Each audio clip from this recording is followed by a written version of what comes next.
Salam anti korupsi. Semoga para sahabat anti korupsi dimanapun berada selalu sehat. Pada kesempatan kali ini saya ingin kembali kita membahas gelar perkara terkait dengan isu-isu aktual yang saat ini berkembang di masyarakat terkait dengan permasalahan hukum dan menjadi populer, dan tentu perlu ada penjelasan-penjelasan kepada masyarakat pencerdasan, kemudian juga penamaan istilah kan kebanyakan itu ada bahasa hukum yang tentu tidak semua masyarakat paham misalnya kemarin kan kita membahas mengenai pasal yang disangkakan kepada Indra Kents itu apa aja gitu, sehingga masyarakat paham, oh jadi seperti itu loh yang disangkakan pasal-pasalnya mulai dari adanya pasal yang ada di KUHP, Undang-Undang ITE, ataupun juga pasal yang ada di TPPU. Kali ini kita akan membahas mengenai, kemarin saya baca berita bahwa ada wawancara dari Ketua PPATK Pak Ivan terkait dengan adanya pemantauan terhadap transaksi mencurigakan dari beberapa crazy rich yang dianalisis oleh PPATK. Nanti kita akan membahas itu Memang ini konten baru bahwa ketika dulu kan kita lebih banyak membahas korupsi, tetap korupsi tetap dibahas namun hal-hal lain yang berhubungan dengan keilmuan saya tentu saja gitu kan, karena tidak mungkin ada orang berbicara tapi dia tidak punya ilmunya, seperti itu. Makanya saya membatasi terkait dengan hukum gitu kan, kemudian terkait dengan anti korupsi, terkait dengan money laundering, kemudian terkait dengan pertahanan keamanan, intelijen gitu, yang istilahnya saya pernah mempelajari lah, setidaknya menjadi saya belajar secara otodidak, belajar di bangku kuliah atau jadi pengalaman hidup saya, termasuk PPATK kan waktu saya jadi penyidik itu bukan hal yang baru saya sering berkoordinasi bahkan sekarang pun juga penting gitu kan PPATK untuk bisa menganalisis transaksi mencurigakan dari kejahatan apapun.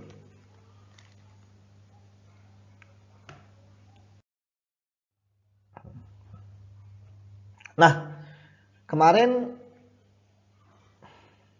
saya menukil wawancara di hari Jumat dari Pak Ivan bahwa PPATK sedang memantau transaksi 7 crazy rich yang disinyalir terlibat perdagangan berjangka komoditas ilegal dengan instrumen binary option atau opsi biner. PPATK menduga banyak nama yang menjalankan peran sebagai afiliator dalam kasus investigasi ilegal itu. Dalam pernyataannya beliau mengatakan PPATK mengantisipasi, ini memang pencegahan gitu kan. Memang itu peran dari PPATK. Mereka bukan hanya pemberantasan tapi pencegahan, bahwa ini adalah sebuah tren baru dalam upaya beberapa pihak melakukan penipuan dengan skema bisnis dengan tingkat risiko sedemikian besar Jadi bahasanya itu kan kita nih high risk gitu kan, high return gitu kan, high return. Kemudian tidak punya underlying yang jelas, tidak teregulasi. Ini 3 ini nih menurut saya menjadi perhatian PPATK tingkat risiko yang besar, tidak punya underlying yang jelas, dan tidak ada regulasi. Jadi itulah sebabnya regulasi itu penting. Dan kalau bicara tentang regulasi, tentu kita harus berbicara bahwa ada hitam di atas putih, ada aturan yang diikuti dan bukan katanya seperti itu. PPATK juga telah menghentikan sementara transaksi para influencer atau afiliator. Nah, kalau kayak saya influencer anti korupsi non profit nggak bisa sebesar para influencer itu gitu. Akibat aktivitas, tapi ya apa namanya, bagi saya berbagi ilmu ya kepada masyarakat ya, apalagi saya lihat ya seneng lah banyak yang menonton gitu ya, ya itu jadi amal jariah lah seperti itu. Karena bagi saya ya kita harus sudah selesai dengan diri kita sendiri untuk memikirkan orang lain seperti itu. Oke, para influencer atau afiliator akibat aktivitasnya yang terhubung dengan binary option seperti platform Binomo ya. Ya, Binomo merupakan aplikasi judi online berkedok invest menjerat Indra Kesuma alias Indra Ken. Adapun Indra sebagai afiliator Binomo yang belakangan ditetapkan penyidik sebagai tersangka. Jadi apa namanya, di sini kita melihat bahwa PPTK sudah aktif ya untuk memantau transaksi, dan itu memang bagian dari tugas PPATK ya, karena dia adalah Financial Intelligence Unit ya, FIU ya. Jadi dia memantau setiap transaksi keuangan yang ada di Indonesia khususnya. Jadi dengan itu maka diharapkan akan meminimalisasi adanya upaya untuk melakukan pencucian uang ya. Sehingga dari sini setidaknya penyidik punya tempat untuk berkoordinasi ya, tempat untuk apa namanya ya, meminta bantuan terkait adanya aliran transaksi gitu ya. Terkadang juga PPATK yang memberikan data atau kemudian penyidik yang meminta ya, dan nanti PPATK akan menganalisis dan sebagainya dan memberikan kembali kepada penyidik hasilnya seperti apa. Dan ini sangat membantu, walaupun memang data dari PPATK adalah data intelijen ya, tidak langsung mentah-mentah bisa dibawa ke pengadilan. Tapi dari LHP yang ya sering saya baca dulu ya, LHP-nya PPATK itu ya sudah sangat bagus lah ya. Ada di situ jelas bagaimana transaksinya, kemudian bagaimana dugaan-dugaannya, ke siapa mengalir, sebelum nanti ya ketika dia sudah dikeluarkan dari apa namanya jasa keuangan ya, yaitu akan sudah sangat sulit untuk dipantau ya. Tapi setidaknya di situ kan jelas ya, pihak jasa keuangan harus KYC ya, know your customer ya, siapa yang mengambil, berapa banyaknya, di mana gitu kan, sehingga penyidik dengan itu bisa menjadi bukti petunjuk untuk mengembangkan perkaranya. Di Jawa Pos juga saya ambil bahwa PPTK bersama penyidik telah melakukan penghentian sementara transaksi dan blokir kasus investasi legal ya. Blokir itu penting supaya rekening yang mencurigakan itu tidak ada dana yang keluar ya, freeze lah bahasanya, dibekukan. Nah, sehingga dengan tersebut artinya status quo ya, rekening tersebut, entah nanti habis itu biasanya penyidik akan melakukan penyitaan ya, kemudian pengembangan terkait dengan rekening tersebut ya, siapa yang mengirim, dikirim kemana aja, mungkin nanti di akhir kita akan lebih jelas. Kepala PPATK Mas Ivan sendiri mengatakan penanganan kasus tersebut telah dilakukan sejak Januari 2022 ya, artinya sudah 2 bulan ya, ini masuk ke bulan ketiga, Maret. Hingga sekarang penghentian sementara transaksi dan blokir tersebut mencapai nilai sebesar 202 miliar yang berasal dari 109 rekening pada 55 penyedia jasa keuangan. Nah, pasti macam-macam nih penyediaannya nih. Ada bank gitu kan, ada mungkin falas ya, ada misalnya leasing. Kalau leasing penyedia barang ya. Tapi bisa juga dia masuk ke sini penyedia jasa keuangan gitu kan. Gitu. Jumlah tersebut akan terus bertambah sesuai dengan proses analisis yang dilakukan oleh PPATK dan penyidik. Ya pasti akan terus bertambah ya. Misalnya dari rekening 109 ini ada lagi ke rekening berikutnya, ada lagi ke rekening berikutnya, ada lagi ke rekening berikutnya gitu kan. Bisa jadi berlapis-lapis ya, namanya mencuci uang. Ya kan, kalau cuma satu kali ya bukan mencuci uang itu kan. Nah, itu hanya menaruh aja gitu. Nah, kalau mencuci uang pasti lebih dari satu rekening gitu kan. Ini bisa istilahnya beranak pinak gitu kan.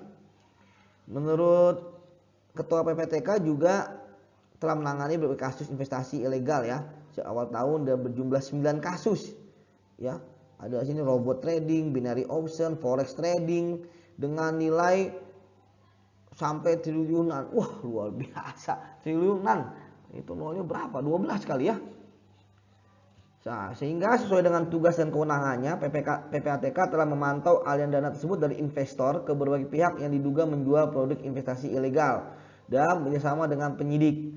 Penghentian sementara transaksi tersebut dilakukan selama 20 hari kerja dan selanjutnya berkoordinasi dan melaporkan kepada penegak hukum. Ya, 20 hari kerja itu kewenangan dari PPTK ya. Nah, setelah itu baru kewenangan dari penyidik. Nah, karena sudah penyidikan, nah penyidik bisa memblokir gitu kan, dan menyita sampai nanti perkaranya sudah ingkrah, punya kekuatan hukum tetap gitu ya. Makanya kenapa PPTK begitu blokir, harus segera memberitahukan kepada penyidik gitu kan, karena penyidik dengan kekuatan, karena penyidikan itu kan sudah pro justisia gitu kan, mereka punya kewenangan untuk memblokir dengan lebih lama seperti itu, dan tentu setelah itu disita lah ya untuk dibawa penguasaan penyidik.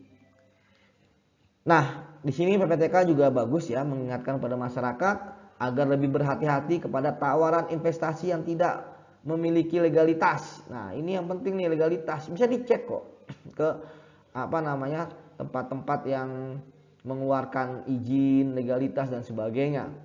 Ya, menawarkan keuntungan yang tidak wajar.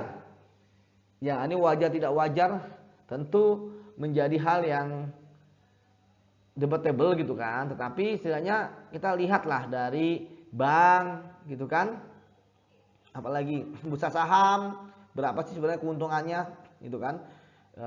Nggak mungkin juga misalnya nabung 100 juta bisa jadi 800 juta kan gitu. Usaha aja nggak secepat kilat itu juga bisa menghasilkan berkali-kali lipat gitu kan. Bahkan dalam masalah pengadaan barang dan jasa itu untung aja 10-15% lah keuntungan yang masih masuk di logika, sehingga ketika ada lebih dari itu bahkan sampai ratusan persen, wah sudah jelas itu tentu bisa dihitung, misalnya ada kerugian negara di situ ya, karena ada markup.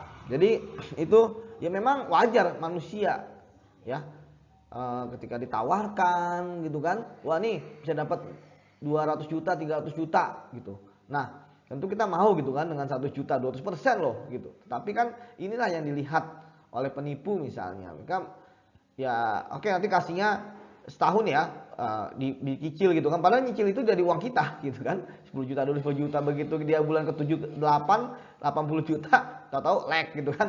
Gitu. Jadi 20 juta kita hilang. Ya masih mending kalau bulan ke-8, kalau bulan ke-3 udah anjlok gitu kan, karena misalnya ini pakai skema Ponzi, dia orang yang menipu kita nggak punya investasi baru, wah selesai sudah gitu. Nah, pengertian crazy rich ya apa sih gitu kan? Nah, saya browsing ya dapat ya. Crazy rich merupakan istilah yang disematkan kepada orang-orang kaya.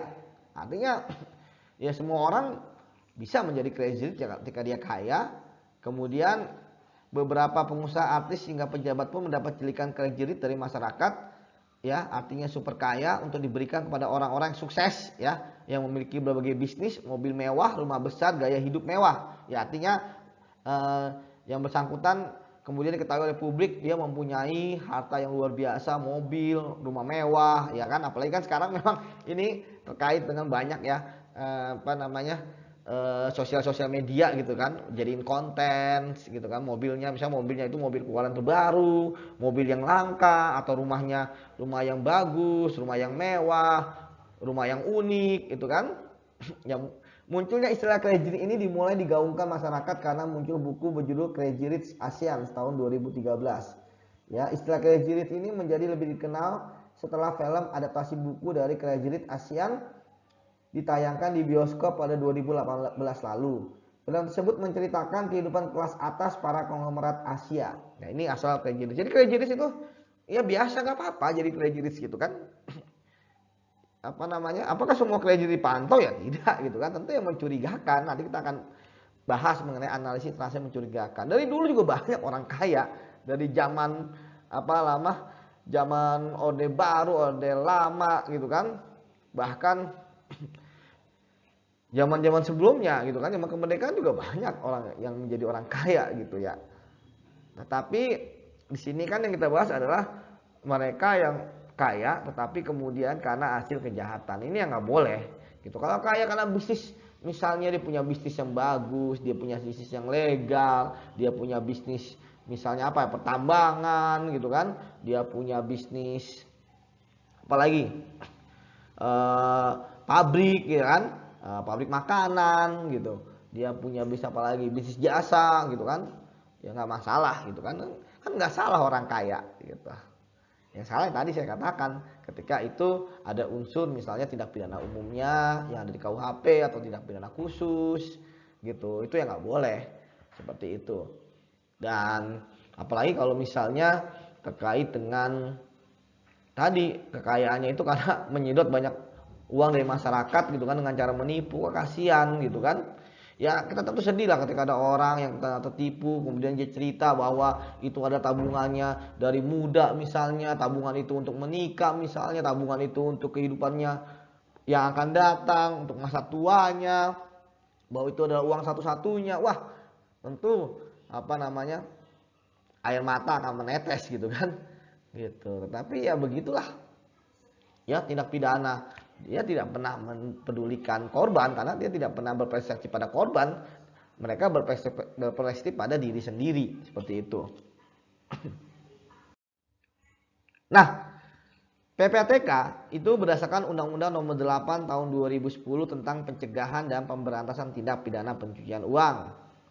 Pencucian uang adalah segala perbuatan yang memenuhi unsur-unsur tindak pidana sesuai dengan ketentuan dalam undang-undang ini. Ya, ada sekitar 26 atau 27 ya tindak pidana terkait dengan pencucian uang ya.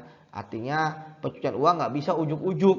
Pencucian uang harus ada pidana asalnya ya. Kayak misalnya saya dulu korupsi gitu kan. Jadi dia harus ketahuan tindak pidana asalnya korupsi dulu, baru kita bisakan TPPU untuk terkait dengan aset atau hasil kejahatannya. Jadi kita lihat apa namanya, tindak pidana asalnya itu apa aja sih di tindak pidana pencucian uang ya. Itu ada korupsi nomor 1 ya, korupsi, penyuapan ya. Sebenarnya penyuapan itu juga masih dalam korupsi ya. Narkotika, psikotropika, penyelundupan tenaga kerja, migran, perbankan, pasar modal, perasuransian, kepabeanan, cukai, perdagangan orang, perdagangan senjata gelap, terorisme, penculikan, pencurian, penggelapan, penipuan, pemalsuan uang, perjudian, prostitusi ya. Kejahatan bidang perpajakan, kehutanan, lingkungan hidup, kelautan dan perikanan, dan tindak pidana lain yang diancam dengan pidana penjara 4 tahun atau lebih ya, yang dilakukan di wilayah NKRI atau di luar ya, karena kan hukum kita asas teritorial gitu kan. Dan tindak pidana tersebut juga merupakan tindak pidana menurut hukum Indonesia.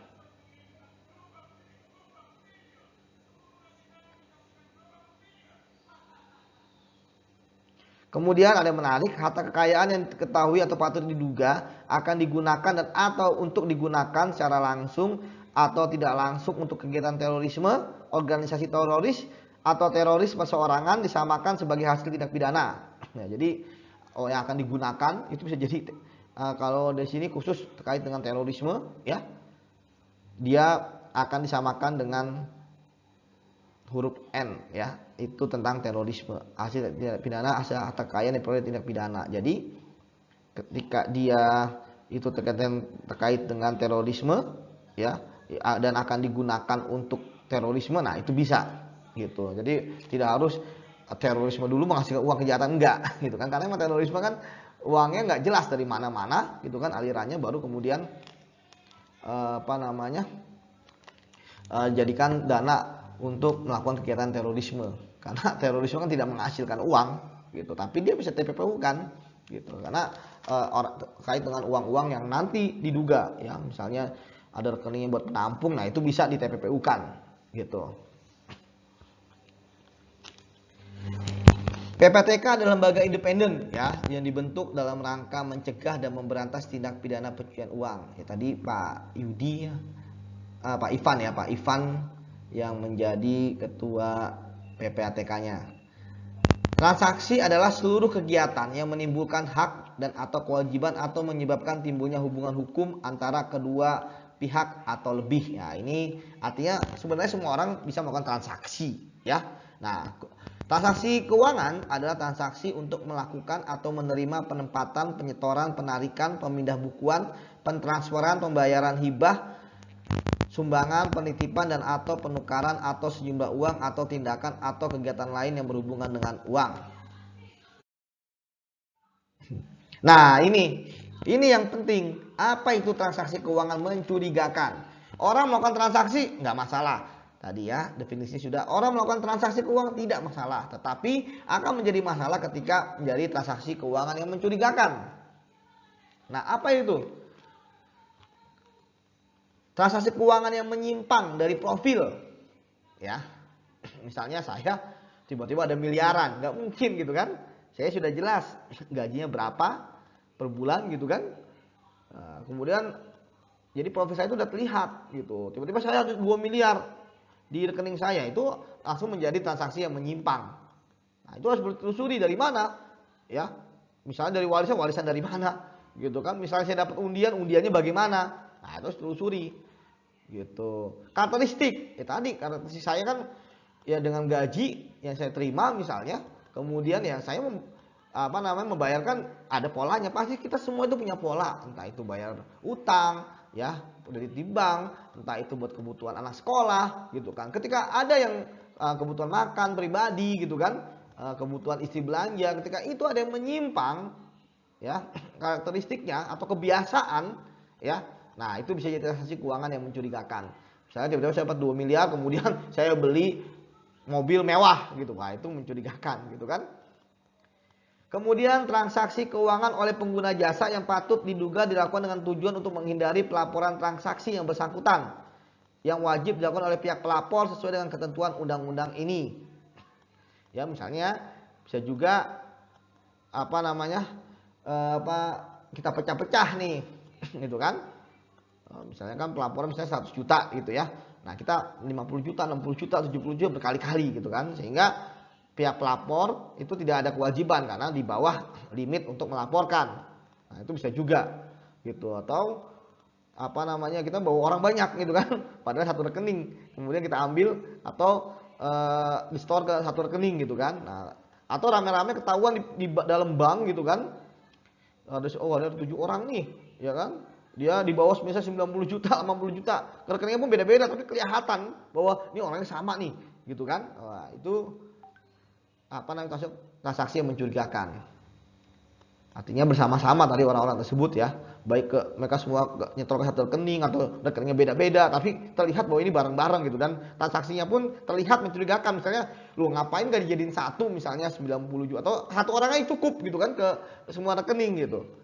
Ya, artinya kan bisa dilihat lah oleh para pengelola jasa pengguna oleh para ini ya wajib lapor transaksi keuangan pengguna itu wajib lapor itu bahwa pihak pelapor bahwa ini mencurigakan nih karena kan biasa lah pasti mereka sudah bekerja kan misalnya di bank bertahun-tahun sudah tahu lah nasabahnya mungkin udah paham lah seperti apa gitu kan.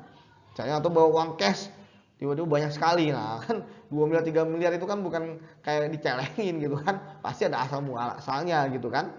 Nah, itu perlu itu namanya transaksi mencurigakan itu belum tentu nanti benar ya. Artinya akhirnya buat ternyata kan memang jual tanah atau warisan ya. Jadi tapi ketika udah mencurigakan itu jadi alarm lah, jadi lampu merah seperti itu. Kemudian transaksi keuangan yang yang batal dilakukan gitu ya.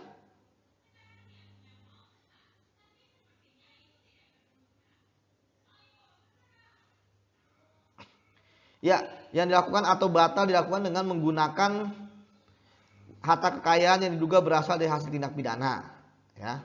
Jadi kita ketahui bahwa dia ternyata wah ini tadi di antara 26 tindak pidana tadi plus tadi yang dari 4 tahun ya, itunya diduga ketahui wah ini hasil pidana nih, nah itu bisa langsung lapor, bisa korupsi lah gitu kan. Kemudian transaksi keuangan yang diminta oleh PPTK untuk dilaporkan oleh pihak pelapor karena melibatkan harta kekayaan juga berasal dari hasil tindak pidana. Jadi PPTK juga bisa meminta gitu kan kepada pihak pelapor gitu. Dan pihak pelapor itu tidak boleh memberitahukan kepada nasabahnya misalnya, Bapak kemarin saya diminta loh sama PPTK untuk ini, nggak boleh gitu kan. Membocorkan seperti itu tidak bisa gitu.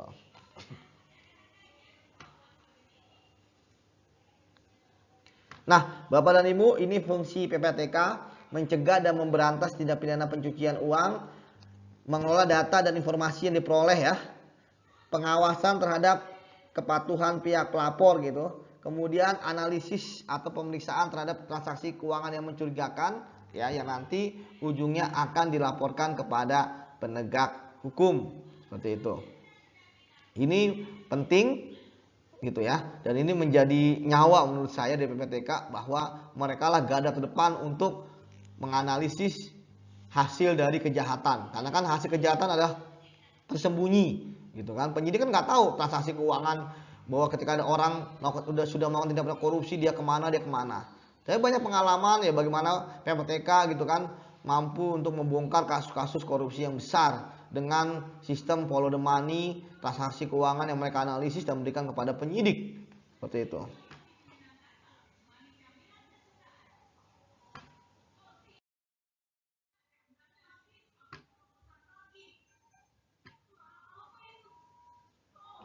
Nah, pihak-pihak dalam transaksi keuangan itu ada pihak pelapor ya.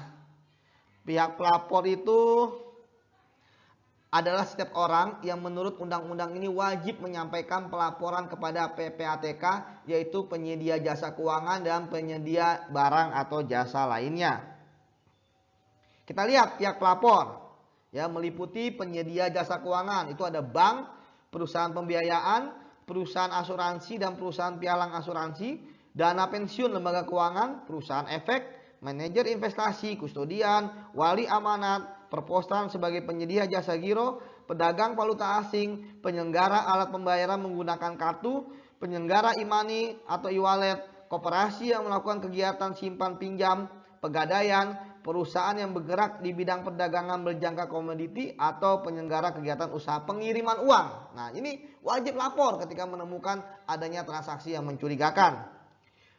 Termasuk juga penyedia barang dan atau jasa lainnya. Misalnya perusahaan properti, garing agen properti. Ya, misalnya agen properti ini ada orang lihat rumah, kemudian mau beli rumah, ternyata rumahnya itu atas nama orang lain. Dia harus curiga gitu kan. Apalagi properti itu sudah paham lah gitu kan yang beli itu bagaimana. Kemudian ternyata ketika mau transaksi ternyata wah ini siapa nih gitu kan, diketahui bahwa ternyata kan ini pembantu, ini apa gitu, atau supir, atau kemudian orang lain yang nggak cocok profilnya. Nah itu bisa untuk bisa melapor ya. Kalau tidak salah penyedia barang ini 500 juta atau berapa gitu ya, minimal bagi mereka untuk melaporkan pada PPTK. Kalau tidak melaporkan tentu ada sanksi bagi mereka. Kemudian pedagang kendaraan bermotor juga sama, pedagang permata dan perhiasan logam mulia. Ya kan sekarang banyak nih yang jual-jual logam mulia, itu wajib mereka menjadi pelapor ketika menemukan yang mencurigakan. Pedagang barang seni dan antik juga tidak lepas dari itu. Balai lelang juga sama gitu kan, bahwa mereka harus sebagai pihak pelapor. Sementara pengguna jasa adalah pihak yang menggunakan jasa pihak pelapor ya. Ya artinya ya mereka tidak tahu bahwa ketika mereka transaksi dengan orang lain, nama orang lain atau nama mereka sendiri tapi tidak sesuai dengan profil gitu kan, bahwa ternyata mereka dilaporkan oleh pihak pelapor. Ini adalah proses mencuci uang ya, ini Pak di mana-mana pasti dilakukan ya, bisa 11-12 lah, tapi ini dasarnya ya. Baik di Indonesia maupun luar negeri ini udah menjadi suatu teori lah pencucian uang ya, dikaji secara ilmiah, tesis, disertasi, skripsi, jurnal ilmiah gitu kan, penelitian gitu ya. Ya pertama pas pencucian uang tentu ada kejahatannya ya. Tadi ada kejahatan asalnya apa dia, narkoba kah, korupsi kah gitu kan, penipuan kah gitu kan. Dapat nih uangnya nih misalnya 10 miliar. Berarti kan uang ini kan uang yang tidak sah gitu kan, karena berdasarkan kejahatan. Ya. Nah, dia ngubah nih bentuknya nih, ya kan? Agar tidak menimbulkan kecurigaan. Ya, dia bisa jadi masukin ke berbagai sistem keuangan, ya. Entah itu pihak perbankan gitu kan, dia tukar dengan mata uang asing di falas gitu. Nah, setelah itu dia dilapis lagi gitu kan, layering ya, ditapis lagi gitu kan, transaksinya bisa atas nama dia, anonim gitu kan, sehingga kabur nih, dari mana nih asalnya gitu kan, bisa jadi ditaruh di rekening bank, dikeluarin lagi, taruh lagi rekening bank, investasi di mana, ambil lagi walaupun rugi ya nggak apa-apa, mereka naruh uang 1 miliar, orang uang tidak sah gitu kan, 1 miliar jadi 900 juta ya tidak masalah. Bagaimana nanti misalnya walaupun nanti tinggal 600 juta tapi udah sah dan tanda kutip gitu kan untuk digunakan gitu kan. Baru kemudian setelah itu diberikanlah apa namanya hal-hal yang bisa diintegrasikan ya, bahwa ini sumbernya halal gitu kan, sehingga dia bisa buat beli apa namanya mobil, dia beli rumah dan aset-aset lainnya atas nama dia sendiri dan sebagainya. Artinya di sini adalah ada upaya mencuci uang itu sebenarnya ada cara mengaburkan ya, sehingga tidak ketahuan, tak tahu punya uang segini gitu kan. Banyak juga cara mereka mengaburkan ya, misalnya dengan tadi apa namanya membagi-bagi ke orang, padahal dibagi-bagi cuma dikit gitu ya. Kenapa? Karena luar biasa rekening yang mereka miliki gitu. Jadi bisa jadi nanti ada rekening gitu kan, entah tiba-tiba udah diblokir gitu kan, mencurigakan, dia akan bilang, wah saya tidak tahu nih uang dari siapa gitu. Padahal sebenarnya secara logika dia tahu dari siapa, cuma nanti sumber uang itu yang masuk ke rekening entah itu siapa gitu kan, ditelusuri dan sebagainya. Jadi itulah apa namanya hal yang terjadi. Ini saran penyidikan TPPU ya, yang harus dipahami oleh penyidik sudah paham ya, tapi masyarakat juga tentu harus memahami. Ya pertama yang sudah sering kita dengar, follow the money, ikuti uang, karena uang itu pasti akan mengalir ya, entah itu di dalam transaksi keuangan ataupun di luar transaksi keuangan gitu kan, siapa yang membawa, siapa yang mengambil, karena kan kita sudah jelas lah. Kalau misalnya ke bank kan kita ada KTP yang kita kasih kalau untuk transaksi keuangan di atas 100 juta misalnya gitu kan. Kemudian juga apa namanya identitas lain dan sebagainya. Jadi follow the money itu satu hal yang pasti dalam pencucian uang ya.